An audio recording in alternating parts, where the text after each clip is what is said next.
नेपालको माटो मुनि के लुकेको होला? हिमाल, पहाड, तराई सबैतिर खै खनिज अनि पेट्रोलियमको सम्भावनाबारे कति कुरा सुनिन्छ। हो नि। आज हामीसँग भएका केही जानकारीका स्रोतहरू हेरेर छलफल गरौँ न। नेपाल सरकारले यो सम्पदा उपयोग गर्न कस्तो योजना बनाएको छ? खास गरी त्यो राष्ट्रिय खनिज नीति 2074ले के भन्छ? एकदमै। त्यो 2074 को नीति हेर्दा मुख्य आशय के देखिन्छ भने हामीसँग जे जति खनिज छ त्यसलाई अलि होशियारीपूर्वक दिगो रूपमा प्रयोग गर्ने। दिगो रूपमा भनेको अहिलेको आवश्यकता पूरा गर्दा भविष्यको लागि पनि सोच्ने अनि सँगसँगै निजी क्षेत्रको लगानी पनि भित्राउने तर वातावरण पनि जोगाउने भन्ने कुरामा जोड छ। ए, लगानी र वातावरण दुवै हो। अनि त्यो वातावरण संरक्षण ऐन 2053 र त्यसको नियमावली 2054 ले पनि कसरी खानी खोल्दा प्रकृतिलाई कम असर पुगोस् भनेर नियमहरू बनाएको छ। नीति नियम त राम्रै सुनिन्छ, तर खासमा नेपालमा जमिनमुनि के छ त? कस्ता खनिजहरू भेटिएका छन् रे? स्रोतहरूले के भन्छन्? खै स्रोतहरू हेर्दा त सबैभन्दा ठूलो सम्भावना त चुनढुङ्गामा देखिन्छ। चुनढुङ्गा सिमेन्ट बनाउने हो, त्यही सिमेन्ट उद्योगको लागि नभई हुँदैन। करिब 1.25 अर्ब मेट्रिक टन 1.25 अर्ब मेट्रिक टन अनुमानित छ रे। ओहो, 1.25 अर्ब टन, त्यो त निकै ठूलो परिमाण हो नि। हो नि। देशलाई चाहिने सिमेन्ट कति बन्ला? त्यसबाहेक फलाम, तामा, जस्ता, सिसा जस्ता धातुहरू पनि छन् अनि अब्रक, म्याग्नेसाइट जस्ता अरू औद्योगिक खनिजहरू अधातु खनिज पनि। ए, धातु मात्र होइन, अरू पनि? कतै कतै रत्नपत्थर पनि भेटिएको छ, जस्तो कि टुर्मालिन, बेरिल, गार्नेट अनि इन्धन खनिजमा पेट्रोलियम र ग्यासको खोजीका लागि तराईतिर 10 वटा ब्लक छुट्याइएको छ। कोइला र तातो पानीका मुहानहरू पनि छन्। यति धेरै सम्भावना रहेछ, तर यत्रो खानी खोल्दा वा अब उद्योग चलाउँदा त वातावरणमा पनि त असर पर्छ होला नि। त्यसलाई कसरी व्यवस्थापन गर्ने नियम छ त? हो, त्यसकै लागि त त्यो वातावरण संरक्षण नियमावली 2054 छ नि। छ त। त्यसले के भन्छ?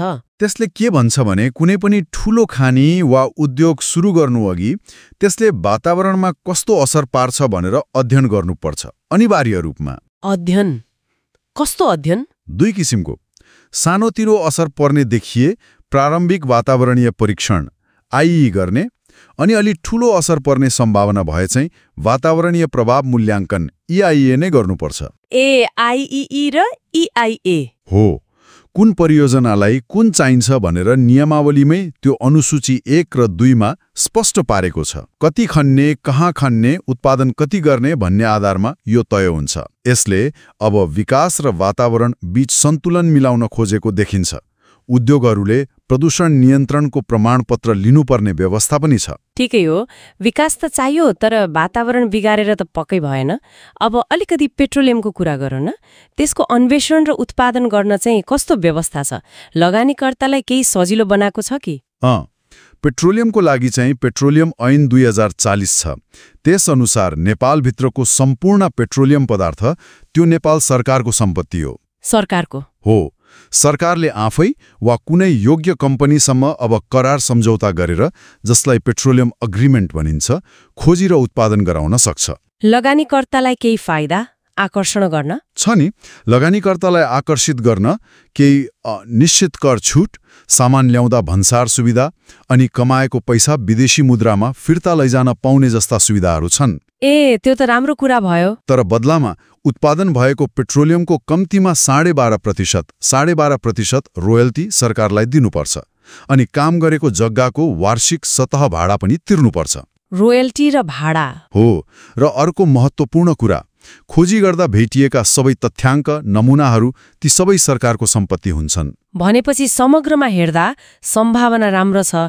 नीति नियम पनि बनेका छन् जस्तो देखियो, चाहे त्यो खनिजको लागि होस्, वातावरण जोगाउनु होस् वा पेट्रोलियमको लागि। लगानीकर्तालाई पनि केही प्रोत्साहन दिएको रहेछ। अहो, कागजमा हेर्दा त अब बाटो कोरिएको देखिन्छ, तर मुख्य चुनौती भनेको खै यी नीति नियमलाई साँच्चीकै व्यवहारमा उतार्नुमा छ। कार्यान्वयन पक्ष कस्तो हुन्छ भन्ने हो। हो त, कार्यान्वयन नै मुख्य हो। लगानीकर्तालाई विश्वास दिलाउनु पर्यो। खानी खोल्दा वातावरणमा पर्ने असरलाई राम्ररी अनुगमन गर्नु पर्यो। अनि सबैभन्दा महत्त्वपूर्ण, जहाँ खानी चल्छ त्यहाँका स्थानीय मानिसहरूको कुरा सुन्नु, उनीहरूको सहभागिता सुनिश्चित गर्नु र उनीहरूलाई पनि लाभ पुर्याउनु जरुरी छ। हाम्रो संविधानले नै प्राकृतिक स्रोतको उपयोग गर्दा स्थानीय समुदायलाई प्राथमिकता दिन भनेको छ नि। एकदमै स्थानीय समुदायको सहभागिता र लाभ महत्त्वपूर्ण हुन्छ। पक्कै पनि। पूर्वाधार विकास पनि अर्को चुनौती हो। खानीसम्म पुग्ने बाटो, बिजुली, पानी यी सबै कुरा चाहिन्छ। यो सबै गहन छलफलपछि एउटा प्रश्न मनमा आइरहेको छ। नेपालले आफ्नो यो भूमिगत खजानाबाट साँच्चीकै आर्थिक लाभ लिनका लागि अब आउने दशकमा सबैभन्दा निर्णायक कुरा के होला त? जमिन मुनि कति सम्पत्ति छ भन्ने भूगर्भीय निश्चितता, वा लगानी गर्न सजिलो र स्थिर वातावरण, कि वातावरण र समाजमा पर्ने असरलाई कडाइका साथ अनुगमन गर्ने संयन्त्र? निकै विचारणीय प्रश्न हो यो। सायद यी सबैको सन्तुलन नै आवश्यक पर्ला। हो, यही प्रश्नमा विचार गर्दै आजलाई हामी यही बिट मारौँ। फेरि भेटौँला। हुन्छ, नमस्कार।